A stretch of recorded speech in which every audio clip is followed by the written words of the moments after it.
Governor Imran Ismail चयो आहे त कराची बाबति प्लान जोड़ियो वियो आहे। वज़ीराज़म इमरान ख़ान ॾींहं ॿिनि में शहर कायद जे दौरे ते ईंदो, ईअं चई प्लान जो बाक़ाइदा ऐलान कंदो। कराची में पंजाब जे गवर्नर चौधरी सरवर सां गॾु प्रेस कॉन्फ्रेंस कंदे गवर्नर सिंध इमरान इस्माइल चयो त कराची जे वॾनि नालनि ते कब्ज़ा कया विया आहिनि। सफ़ाई सुथराई में वफ़ाक़ी हुकूमत सिंध सरकार जी मदद करे पई। गवर्नर सिंध वधीक चयो त वज़ीराज़म इमरान ख़ान ॾींहं ॿिनि में कराची जो दौरो कंदो, जंहिं दौरान कराची ट्रांसफॉर्मेशन प्लान जो ऐलान कयो वेंदो। इहो प्लान स्टेक होल्डर्स सां बि शेयर कयो वेंदो, साणनि मुशावरत बि थींदी।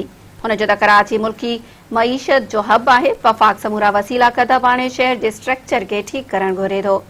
गवर्नर सिंध चयो त कराची में 400 मिलीमीटर बरसात जी तवक़ो बि न हुई। उन सूरत हाल में जेकॾहिं सभई शयूं तयार बि हुजनि हा तॾहिं बि तबाही अचे हा। हुन चयो त वफ़ाक़ NFC तहत कराची में कमु करे पियो। सिंध सरकार खे पैसा मिलनि पिया त पोइ कम जी ज़िम्मेवारी वफ़ाक़ ते नाहे। उन हूंदे बि वफ़ाक़ी हुकूमत सूबे जी मदद करणु घुरे थी। गवर्नर इमरान इस्माइल चयो त पहिरियों भेरो वफ़ाक़ी सरकार कराची लाइ संजीदगी जो मुज़ाहिरो कंदे प्लान आंदो आहे। वर्किंग कमेटी बि जोड़ी वई आहे, जंहिं में वॾो वज़ीर मुराद अली शाह, सूबाई वज़ीर नासिर शाही, सईद गनी बि शामिल आहिनि। हुन चयो त हाणे पैसा लॻनि या जान लॻे, सभु गॾिजी कराची जी बहितरी ऐं मसइलनि जे हल लाइ कमु कंदासीं। हुन मौक़े ते गवर्नर पंजाब चौधरी सरवर चयो त सिंध आया आहियूं त हिते बि कमु करे ॾेखारींदासीं।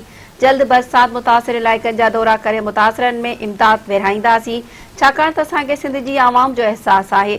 सदन तकलीफ़ुनि खे पंहिंजी तकलीफ़ सम्झूं था।